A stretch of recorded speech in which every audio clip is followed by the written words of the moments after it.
Pendidikan Pancasila dan Kewarganegaraan.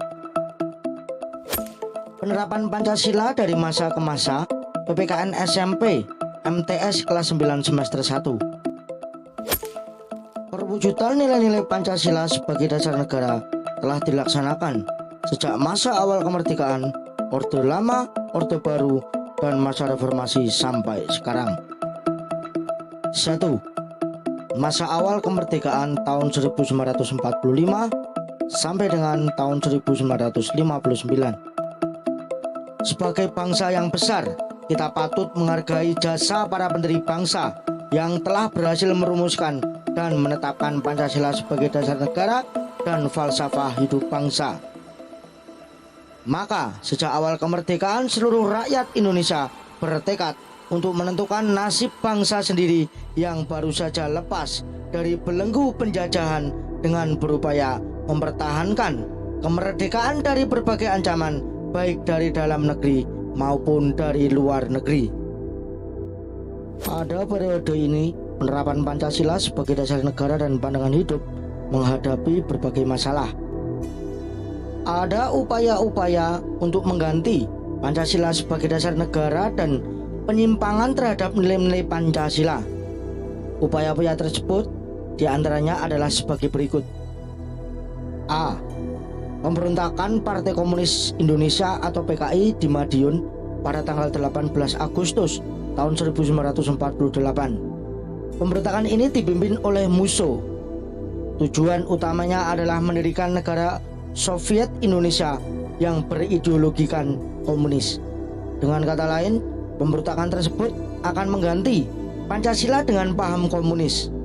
Pemberontakan ini pada akhirnya dapat digagalkan. Ideologi komunis merupakan ideologi yang sangat bertentangan dengan ideologi Pancasila, karena ideologi komunis selalu mengesampingkan agama. Agama dianggap sebagai suatu penghambat dalam kemajuan negara. Hal tersebut sangatlah tidak relevan dengan ideologi Pancasila yang menjunjung nilai-nilai religius melalui sila pertama ketuhanan yang Maha Esa. B. Pemberontakan Darul Islam atau Tentara Islam Indonesia dipimpin oleh Sekar Madi Marijan Kartosuwiryo. Pemberontakan ini ditandai dengan didirikannya Negara Islam Indonesia atau NII oleh Kartosuwiryo pada tanggal 7 Agustus 1949. Tujuan utama didirinya NII adalah untuk mengganti Pancasila sebagai dasar negara dengan syariat Islam. Namun, gerakannya bertentangan dengan ajaran Islam sebenarnya.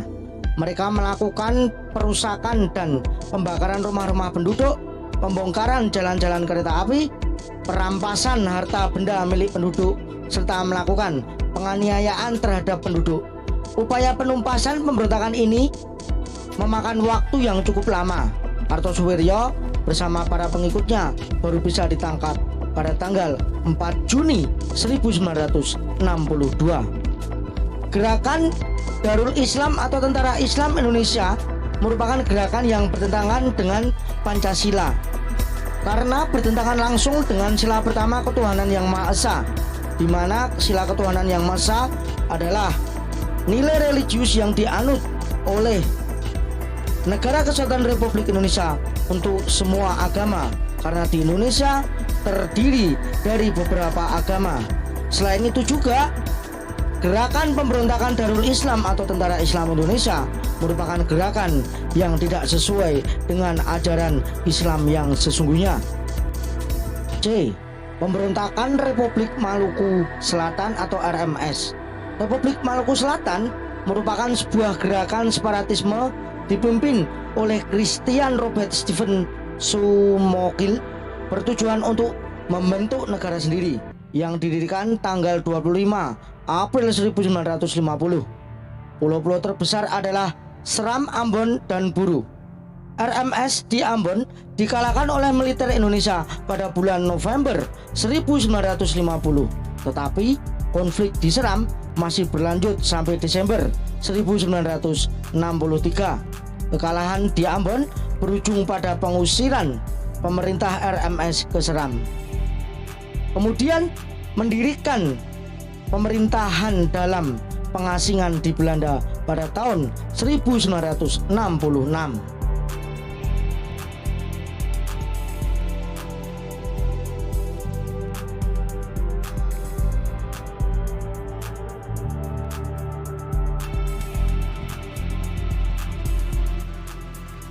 D.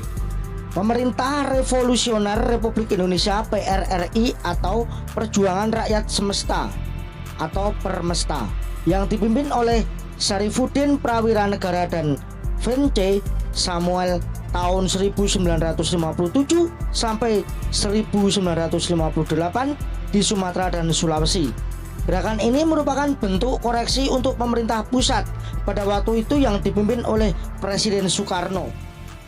Soekarno pada saat itu sudah tidak bisa lagi diberikan nasihat dalam menjalankan pemerintahan sehingga terjadi ketimpangan sosial.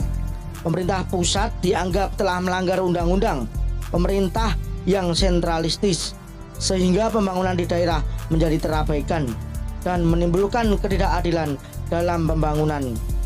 Oleh karena itu, timbullah inisiatif dalam upaya memperbaiki pemerintah di Indonesia. APRA, Angkatan Perang Ratu Adil. Angkatan Perang Ratu Adil merupakan milisi yang didirikan oleh Kapten KNIL Raymond Westerling pada tanggal 15 Januari 1949.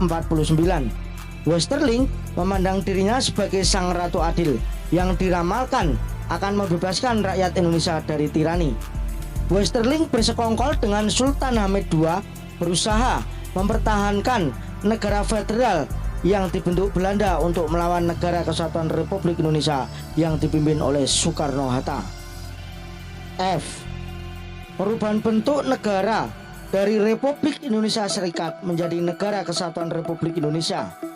Sedangkan konstitusi yang berlaku adalah Undang-Undang Dasar sementara 1950. Dalam perjalanannya berhasil melaksanakan pemilu pertama di Indonesia pada tahun 1955 yang selama itu dianggap paling demokratis. Tetapi anggota konstituante hasil pemilu tidak dapat menyusun undang-undang dasar seperti yang diharapkan. Hal ini menimbulkan krisis politik, ekonomi, dan keamanan yang menyebabkan pemerintah mengeluarkan dekret presiden 1959. Dekret tersebut dikenal dengan Dekret Presiden 5 Juli 1959 yang berisi membubarkan Badan Konstituante, Undang-Undang Dasar tahun 1945 berlaku kembali dan Undang-Undang Dasar sementara tahun 1950 tidak berlaku. Serta segera akan dibentuk MPRS dan TPAS.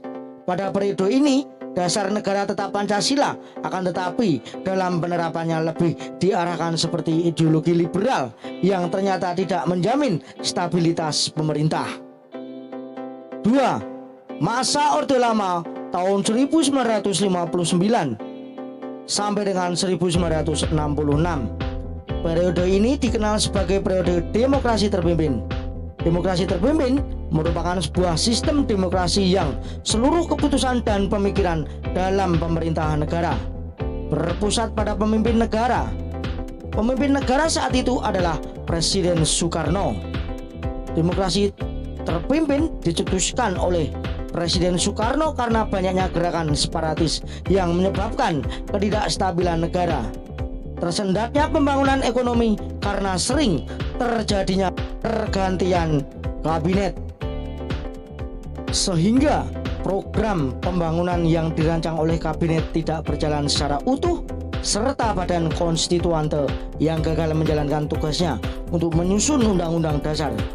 Oleh karena itu, Presiden Soekarno mengeluarkan dekret presiden pada tanggal 5 Juli tahun 1959.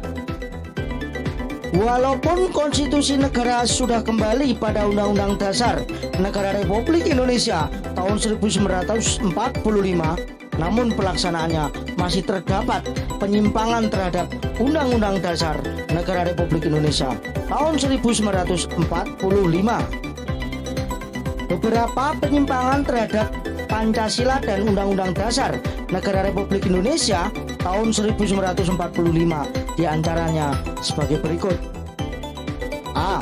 Presiden Soekarno ditetapkan sebagai presiden seumur hidup berdasarkan TAP MPRS nomor 20 garis miring tahun 1963 yang menyebabkan kekuasaan presiden semakin besar dan tidak terbatas. B. Presiden mengeluarkan penetapan presiden nomor 3 garis miring tahun 1960 tanggal 5 Maret tahun 1960 yang membubarkan DPR hasil pemilu. C. Presiden membentuk MPRS yang anggota-anggotanya terdiri atas anggota DPR, GR, utusan daerah dan utusan golongan yang semuanya diangkat serta diberhentikan oleh presiden. Pada periode ini terjadi pemberontakan PKI tanggal 30 September tahun 1965 yang dipimpin oleh DN Aidit. Tujuan pemberontakan ini adalah menjadikan negara Indonesia sebagai negara komunis yang berkiblat ke Uni Soviet serta mengganti Pancasila dengan paham komunis. Pemberontakan ini dapat digagalkan.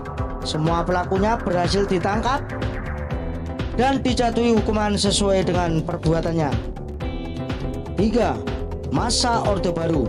Era demokrasi terpimpin di bawah pimpinan Presiden Soekarno mendapat tamparan yang keras ketika terjadinya peristiwa tanggal 30 September tahun 1965 yang disinyalir didalangi oleh Partai Komunis Indonesia.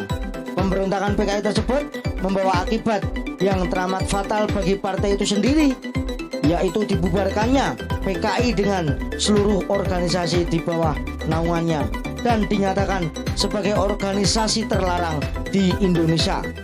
Era baru dalam pemerintahan dimulai setelah melalui masa transisi yang singkat, yaitu antara tahun 1966-1968 ketika Jenderal Soeharto dipilih menjadi Presiden Republik Indonesia. Era tersebut kemudian dikenal sebagai Orde Baru dengan konsep demokrasi Pancasila. Visi utama pemerintahan Orde Baru ini adalah untuk melaksanakan Pancasila dan Undang-Undang Dasar Negara Republik Indonesia tahun 1945 secara murni dan konsekuen dalam setiap aspek kehidupan masyarakat Indonesia. Dengan visi tersebut, Orde Baru memberikan secerah harapan bagi rakyat Indonesia, terutama yang berkaitan dengan perubahan-perubahan politik dari segi bersifat otoriter pada masa demokrasi terpimpin di bawah Presiden Soekarno menjadi lebih demokratis. Harapan rakyat tersebut tentu saja ada dasarnya. Presiden Soeharto sebagai tokoh utama Orde Baru dipandang rakyat sebagai seorang yang mampu mengeluarkan bangsa ini dari keterpurukan. Namun, pada pemerintahan Orde Baru, pembangunan nasional dapat dilaksanakan secara bertahap dan berkesinambungan melalui rencana pembangunan 5 tahun Repelita dan pembangunan yang tertuang dalam garis-garis besar haluan negara atau GBHN. Hal tersebut menjadikan pembangunan nasional tumbuh dengan pesat di segala bidang kehidupan.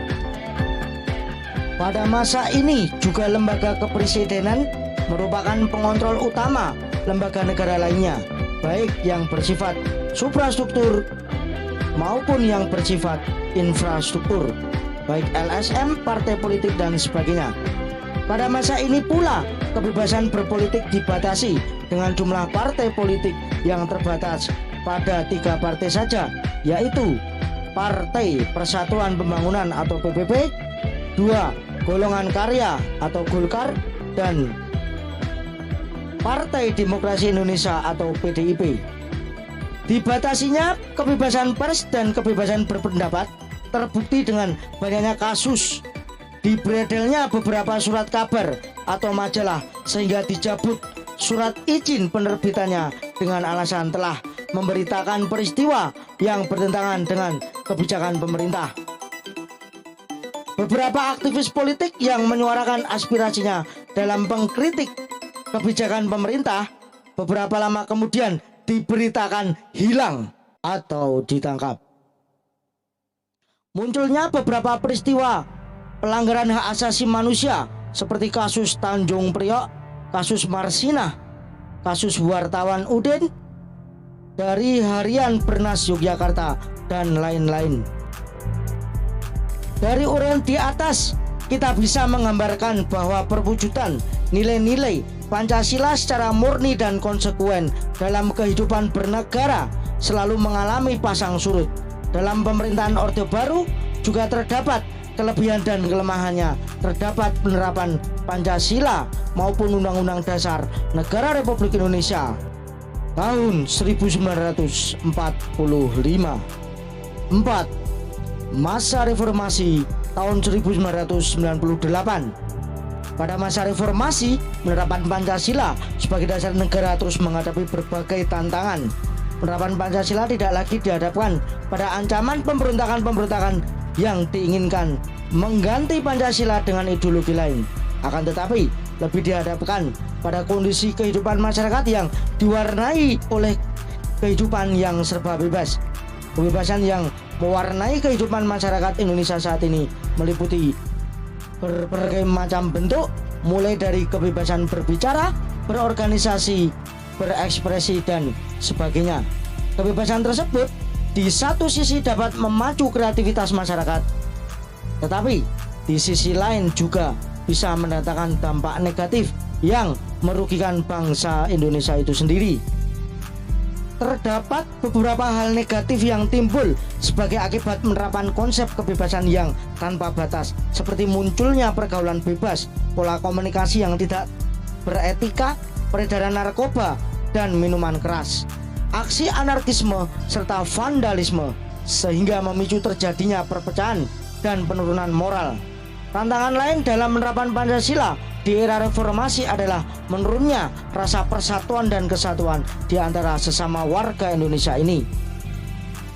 Oleh karena itu, kita sebagai generasi bangsa dan negara Indonesia yang telah hidup di masa reformasi di saat ini, kita memiliki kewajiban untuk menerapkan Pancasila sebagai dasar negara dan Pancasila sebagai pandangan hidup secara benar dan sesuai dengan nilai-nilai Pancasila itu sendiri.